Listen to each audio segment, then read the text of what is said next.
So what are bones made of? Bones are made of 12 main minerals and 64 trace. In this video, we'll learn from Barbara O'Neill summarizing her insights about how certain lifestyle choices can contribute to bone health. The key factors for happy bones include consuming a balanced diet to support bone strength. Staying well hydrated is important for overall health, including bone health. Getting adequate sunlight. Abstaining from certain things can help maintain healthy bones. Weight-bearing exercises and strength training are crucial for building and maintaining bone density. These components work together to promote strong, healthy bones and overall well-being. Stay with us until the end as we reveal the key to living a healthy, long life. Let's listen to Barbara tell us more. Progesterone is the hormone that stimulates bone-building cells. They're called osteoblast cells. So there are two main types of cells in the bone. There's osteoblast and osteoblast. Osteo means bone and blast means new cell. So progesterone stimulates osteoblast cells. Estrogen stimulates osteoclast cells. So osteoclast cells are the cells that take away the old bone. So can you see that if someone's got high estrogen and low progesterone, the high estrogen is taking away too much bone, and the lack of progesterone, there's not enough new bone growing. So everyone with osteoporosis should be on the Anna's Wild Yam Cream to boost their progesterone, which stimulates the osteoclast cells. So many ladies who were on the pill when they were in their teens, 20 years, now they're in their 50s, 60s, and they have osteoporosis. I met a 92-year-old lady who was on the Anna's Wild Yam Cream for her osteoporosis. And I've got some shocking news for you. Bones aren't made of calcium. So the worst thing you can do for bones is take calcium supplements. And how many people spend a fortune on calcium supplements? So what are bones made of? Bones are made of 12 main minerals and 64 trace. So what are these main minerals? Boron and calcium and chromium and iron and silica and selenium and sulfur and potassium, phosphorus, magnesium and manganese and zinc. They're the 12 main minerals that bones are made of, and 64 trace. So it's not rocket science, students. What do bones need? Minerals.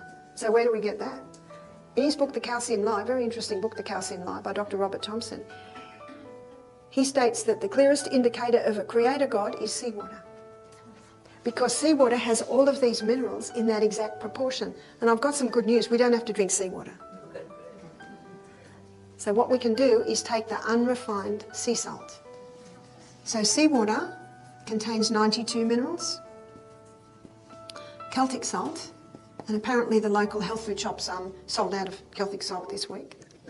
82 minerals. In fact, I gave meetings a few years ago now in a little town in Australia, and near the end of the week the health food shop guy rang us up and he said, "What's going on?" I've sold out of hawthornberry, I've sold out of Celtic. Who are you? And Himalayan salt, it has the 75 minerals, so it's fairly close. And be careful when they say sea salt, because the first crystals formed is sodium chloride. So in seawater, 30% of the minerals is sodium and 50% of the minerals are chloride. So the first crystals formed is sodium chloride. So they're a bit impatient, they scoop that up, bleach it white, put aluminium with it to make it run freely, there's your table salt. But when our body tastes salt, it thinks it's getting the minerals. And so what happens is it causes this mineral imbalance, and it causes a fluid imbalance, because sodium, of course, influences the fluid in the body. And because of the imbalance, we looked at that when we looked at heart, it can cause high blood pressure. So that's one place we can get the minerals. Dr. Robert Thompson says a small crystal of Celtic salt on your tongue before you start each glass of water, all that will do is replace the minerals you lost yesterday.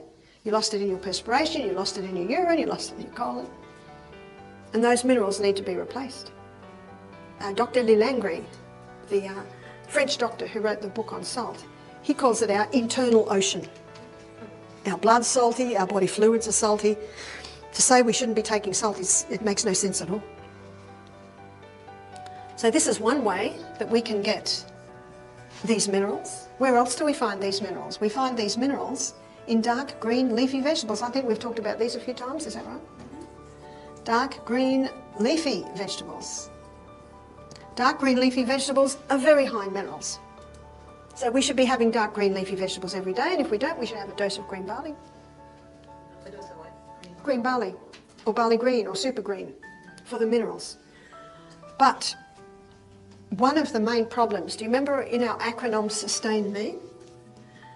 So, sunshine. What does sunshine give us? The ultraviolet rays, actually UVB rays, hit the skin and they convert a form of cholesterol just under, what do they convert? A form of cholesterol just under the skin to vitamin D. And vitamin D is essential for the assimilation of calcium. Calcium's called the king, and because it's called the king, it's been misunderstood. So why is it called the king? It's called the king because when calcium gets in, all the other minerals piggyback on the back of calcium. But we need to take calcium into our body the way it's found in nature with all the other minerals. So one of the reasons people are getting osteoporosis is they're lacking vitamin D. So we need to get out in the sunshine. The middle of the day has the hottest sun, so you don't need to be out in that long. And if we're in there too long, we burn. But make sure that your skin, say, for instance, if you have a shower and wash yourself with soap and go out in the sun, you won't get any vitamin D because you need some oils on your skin, the natural oils. And once you've been out in the sun, don't have a shower and wash yourself with soap straight away because you'll wash all your oils away because it takes 2 hours for your skin to process and develop the vitamin D. But if you're lying out in the sun near a lake, on the sea, probably not the sea here, more like a river or lake, and dive into the pool, you won't lose because you're not scrubbing it with soap, unless you dive into a chlorinated pool. Then the chlorinated pool can interfere with the build-up or the pickup. So notice what I said, UVB rays. The glass blocks the UVB rays. Sunscreens block UVB rays. Do I use sunscreen? I have never used sunscreen. If Michael and I are on holidays, I'm lying out by the pool, I have a watch. 10 minutes front, 10 minutes back, underneath the umbrella. In the afternoon, 10 minutes front, 10 minutes back, underneath the umbrella. And usually within 4 days, I've got a nice tan. And that's my UVB tan. And that UVB tan, that will last a long time. And with my UVB tan, now I can be out in the sunshine for quite a while because I've got the darker the skin, the more protection you've got, and the darker the skin, the more sun that you need. So you need the sun, but you also make sure that you've got those natural oils on your skin. And if someone's vitamin D levels are low, they may need initially to take a supplement to get it up again. So we need the sunshine and use of water. Every cell in the body must be hydrated. This is muscle, bone, ligament, everywhere. Sleep. It's between those night hours that our bodies are recharged and revived. Tea. Trust in God. Thank God every day for this incredible body that we've been given. Abstain. This is a big one with bones. Because what's happening is people are taking things into their body that leach the minerals. So what leaches minerals, because as you can see it's all about minerals, what leaches the minerals is refined sugar. One writer said, sugar leaves the body better dressed than when it went in. It went in totally naked and comes out dressed with your minerals. Another that leaches the minerals is caffeine, especially the magnesium. Magnesium and calcium, and also alcohol. See, these are all poisons, and what poisons do, they harm the body. So the body uses minerals to calm them down, so that they don't totally kill you. Drugs are synthetic, drugs are chemicals. They're robots, remember, they've got a job to do whether you need it or not.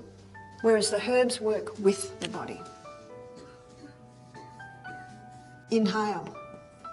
Even your bone cells need oxygen. Every cell in the body needs oxygen, and you'll get more oxygen when you're breathing in and out through your nose.